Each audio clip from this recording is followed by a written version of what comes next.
Ujana ni mateso. Kila mtu anatamani kuishi maisha mazuri, kuwa na mpenzi mzuri na gari zuri, lakini ni ngumu kuwa navyo, na hapo pressure inaongezeka zaidi ukiwa kijana. Kila ukijitazama wewe na wenzako, unaona kabisa umechelewa. Mambo hayaendi, kila unachogusa kinakukataa. Mikosi na kuandama, unaweza panda miogo ikaota bangi ukafungwa jela. Vijana wenzako wanafanikiwa, kila weekend wanaposti picha wakiwa viwanja vikali. Kazi yako kuview status ukiwa umejifunika shuka juu ya kitanda na kusema one day yes. Siku zinakatika, hata wale walioacha shule wanafanikiwa zaidi yako. Inauma sana. Wenzako wanaolewa, wewe hata mchumba hauna. Wanaume wanakuja wanapita na kukuacha. Ni mkosi gani huu, unajiuliza? Mbali na ahadi zote, demu wako uliyempenda anakuacha sababu hauna kibunda. Unaumia, amka, inua kichwa. Maumivu ya kupe usongo kwenda mbali zaidi. Ndugu wanakutenga, unahisi kama Mungu hakuoni. Fikra za kukufuru zinajaa kwenye kifua chako na kuona kila mtu ni mbaya, lakini ukweli ni kwamba maisha yana tafsiri nzito ndani yake. Usitamani maisha mwingine, hata wao na shida zao ambazo ukipewa wewe hautoboi. Maisha ya ujana ni changamoto kweli, ni kipindi cha kukwepa mishale mingi na kuvumilia, huku ukiendelea kupiga hatua hata kama ni ndogo. Lakini hakikisha waleo sio wajana. Wapo waliozaliwa tayari baba na mama wana kila kitu, gari kali, nyumba na ukoo wao ni wa elimu. Halafu kuna wewe ambaye kwanza umezaliwa kijijini. Mjini kama sio chuo usingefika. Tafadhali mwanangu, usishindane na hao watu. Una jukumu kubwa la kuivunja minyororo ya umasikini katika familia yako.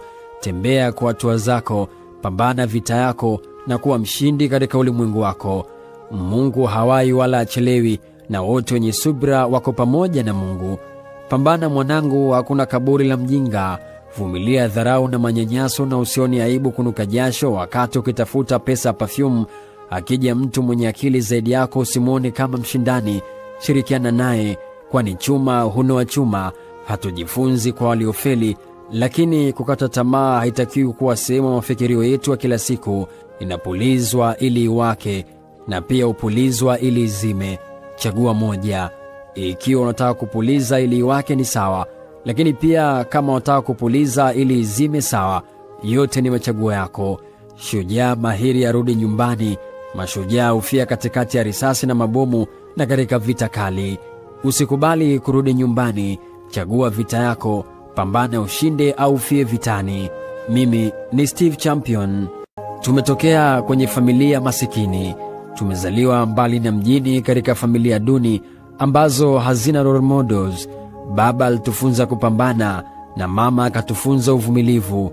Kaka bodaboda, mjomba mvuvi, shangazi mpika gongo na babu mkulima. Kama hauwezi kutunga mkono, tafadhali usiwe kikwazo kwenye njia zetu. Vichwa vyetu vimebeba simulizi za kutisha. Kila hatua tunayopiga maishani ni sisi wenyewe. Hakuna msukumo wote kutoka kwa mtu yeyote ule. Kwenye familia hakuna nesi wala mwalimu, ni wakulima na wavuvi. Hivyo hakuna mtu wa mfano angalau wa kutushika mkono. Mwanangu Joka aliwahi kusema, familia nzima anajitafuta. Baba anajitafuta, mama anajitafuta, na watoto bado wanajitafuta. Mwanga hauonekani, lakini hawaachi kugonga ule mlango wenye kitasa cha mafanikio. Tunapambana kila siku kuyajenga madaraja yaliyovunjika, angalau kuleta tabasamu nyumbani.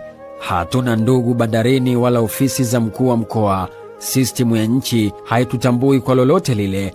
Wali na marage kwetu ndio chakula pendwa. Ugali na dagaa ndio uwanja wa nyumbani. Tabasamu na kucheka sio kwa kupenda, bali tunajivunia kuzaliwa na wazazi wapambanaji wasio na kitu zaidi ya moyo safi. Katika kibanda cha makuti tumekuzwa kwa upendo na kuishi mbali na ushindani wa maisha. Mkituona wazembe sababu hatujafanikiwa kama nyinyi ni sawa. Mkituona wavivu kwa kutuzidi riziki ni sawa. Sisi hatushindani na mtu, bali tupo katika vita kuhakikisha kwamba familia zetu walau zinajivunia. Tueteni majina yote mabaya, lakini laiti mngejua historia na kumbukumbu